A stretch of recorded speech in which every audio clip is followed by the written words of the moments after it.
What is a map, or a scene, or a level? How do games from the simplest to the most complex keep track of their environment, their characters, and how are these environments even created? Of course, as with most anything in game development or the like, it's subject to a lot of factors. The engines used, the developer's familiarity with tools, and the type of game, to name a few. Maps, levels, scenes, all serve the same purpose, typically. They act as a way to package everything about the world into a neat little box that their respective engines can load back up during gameplay for our sick and twisted enjoyment. It could be the geometry itself, an enemy here or a power-up there, or that texture on the wall, but all of it is stored somewhere inside that ever-elusive file on your hard drive.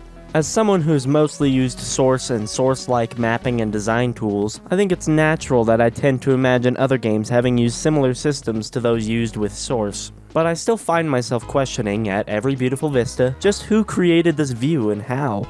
In recent years, I've found it hard to enjoy my time spent in games at all. Instead of getting immersed and learning the story and such as I play, I get carried away trying to reason out how every little bit was created and put in. It's a serious problem of mine, but I suppose I might as well channel that somewhere somewhat educational. Like here. The first question that usually comes to mind is something along the lines of, what are these environments made out of? For a long time, the dominant method would have been the Quake-like brush-based approach. My engine, the Source and Gold Source engines, and I believe even the original Unreal all used this approach. This style, essentially, consisting of big chunky blocks of stuff that the level designers could place about like virtual Lego or clay or some other third thing. They could then tweak the vertices and whatnot to achieve other shapes like arches or ramps.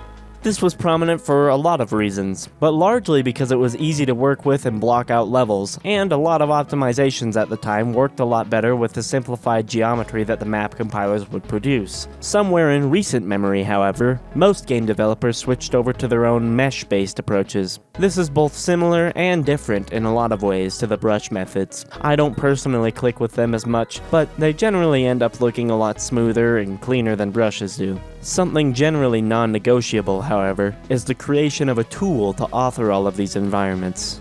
Obviously. Someone has to create them somehow, but what would a tool like this even look like?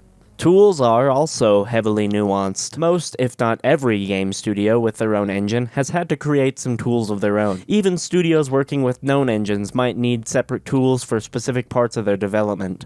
I remember for a long time I was searching for a magical editor that could solve all my problems before I knew I had to make my own. But at what point might someone need to make their own tools rather than just using something like Blender or, hell, maybe even just Paint? Unfortunately, like everything except the meaning of life, there is no one-size-fits-all answer for it. It depends on how much you can achieve with pre-existing tools, what their drawbacks are, and if those tools might actually be slowing you down. It's made especially harder during the initial development of a game or engine, where it's unclear what the maps might even look like or be in charge of. It's sort of a chicken and the egg situation. You need a level editor to make your maps, but you need your maps to know what your level editor might look like. All of that aside, what even goes into a level editor? How much time does something like this take to develop? And is it worth spending that much time developing something that virtually no end consumer will ever reasonably see? It takes longer than you and probably most developers expect. As people work on games and as tests are run and such, people inevitably come upon new ideas. Many of these ideas will require more updates to the editor, more updates to the formats, and more updates to the engine, and so on.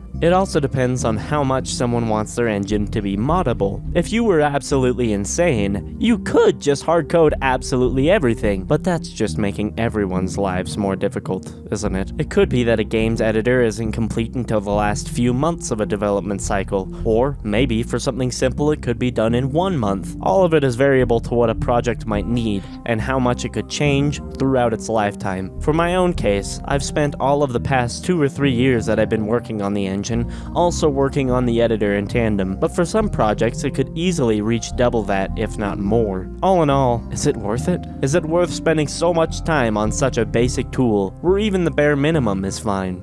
I think so. both for everyone else working with you and for your community should you decide to release your tools. I didn't need to rewrite my editor from the ground up recently, but increasing the usability of my editor affects the productivity of any and all projects made with it. Maybe that special feature you added today that lets you do something as simple as snap an object to the ground will make you so much more proficient that you can fit an entire bonus set of maps into your deadline. At the very worst, it gives you something less to worry about in the future, and more time to work on the more important things. Ultimately, every aspect in game development and, indeed, life, is an ultimate test of priorities. It's a test of how well you can stick to your goals and keep yourself in check, especially if you're someone who can hyperfixate on something tangential to your overall goal like I do. Many projects get lost in this limbo, as people shift about, always making progress sideways but never forwards. It's important, at every step of the way, to remind yourself of what your current obstacles are right now. Question if what you're doing right now will help you tackle them, or if it's important to your overall goal, before you're too far down whatever rabbit hole you might be facing. Of course, a thank you to my channel members and patrons, especially Spano Max Not Cool, Dirty Weasel, Telvy Phil, and Buzziffy? Thank you guys.